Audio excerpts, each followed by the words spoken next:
Estamos começando hoje o Mais Saúde, o programa de saúde da Terceira Via, abordando um tema de suma importância para a nossa população, particularmente nesse período do ano.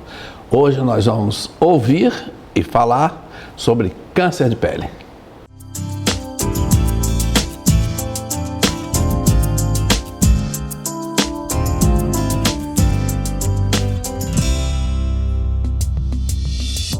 O câncer de pele é mais comum e representa mais da metade dos diagnósticos.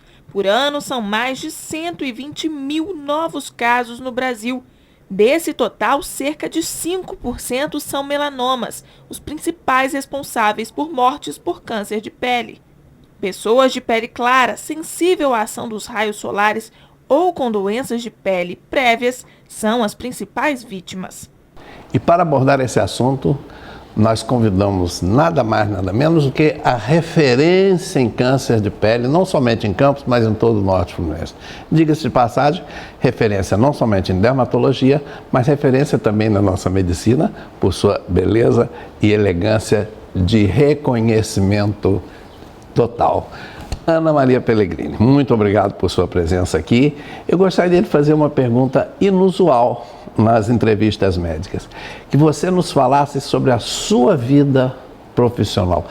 Porque nós estamos em véspera de que os nossos alunos que terminam o sexto ano agora escolham as suas residências.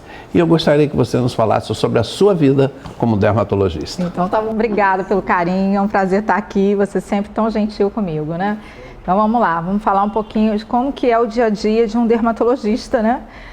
Em geral, a gente tem hoje grande parte do consultório voltado para tratamento estético, mas assim, a maior parte, mais de 50% da clínica, envolve tratamento de doenças. Então a gente atende desde bebês até a terceira idade, o paciente mais idoso.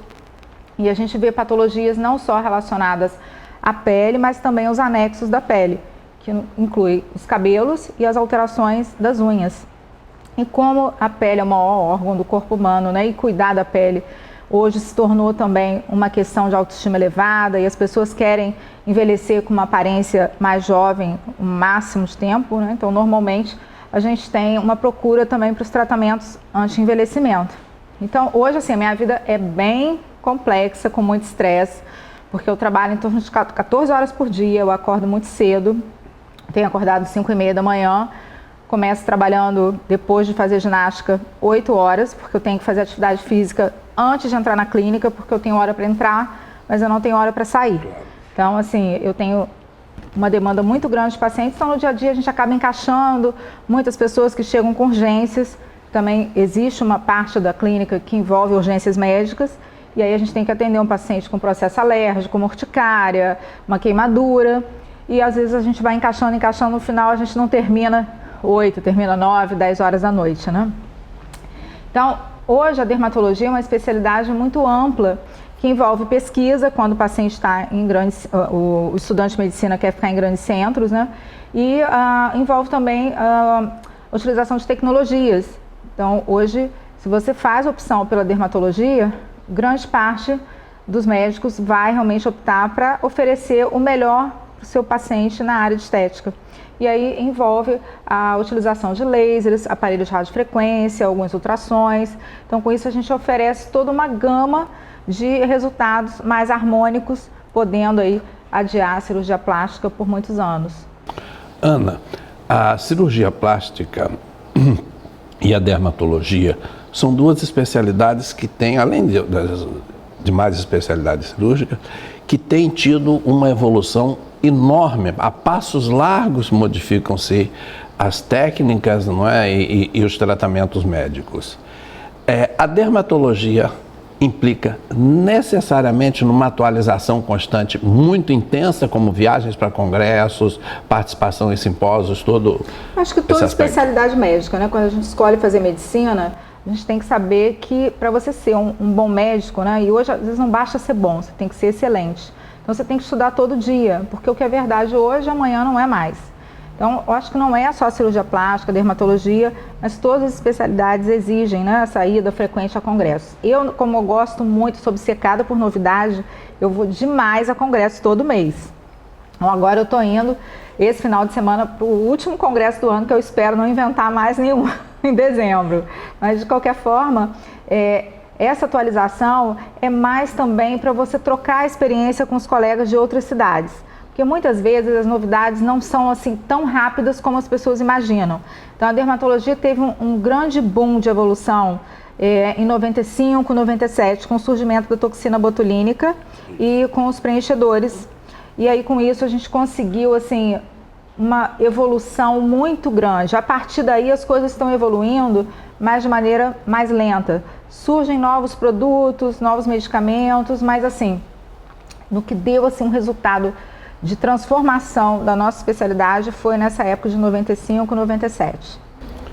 De lá para cá tem se mantido atualizações, porém mais num lentas. ritmo então a mais gente tem, lento. por exemplo, há mais ou menos 10 anos o emprego de produtos biológicos que não são usados só na dermatologia, mas em várias especialidades médicas, que também foram um grande avanço para algumas doenças crônicas que a gente usa para pacientes com psoríase principalmente, né, mas outras especialidades usam e dá realmente uma satisfação muito grande quando o paciente não responde a outros tratamentos que fazem parte do protocolo inicial das doenças crônicas, né?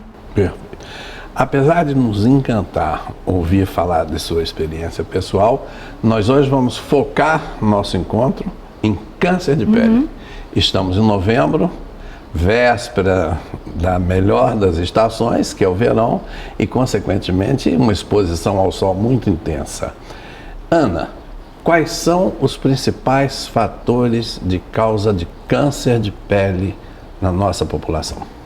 Então, César, esse assunto é muito importante. Na verdade, a gente tem que tentar mudar o culto ao bronzeamento, porque o principal fator envolvido no surgimento do câncer de pele, que é o tumor mais frequente no ser humano, à frente do câncer de mama, à frente do câncer de pulmão.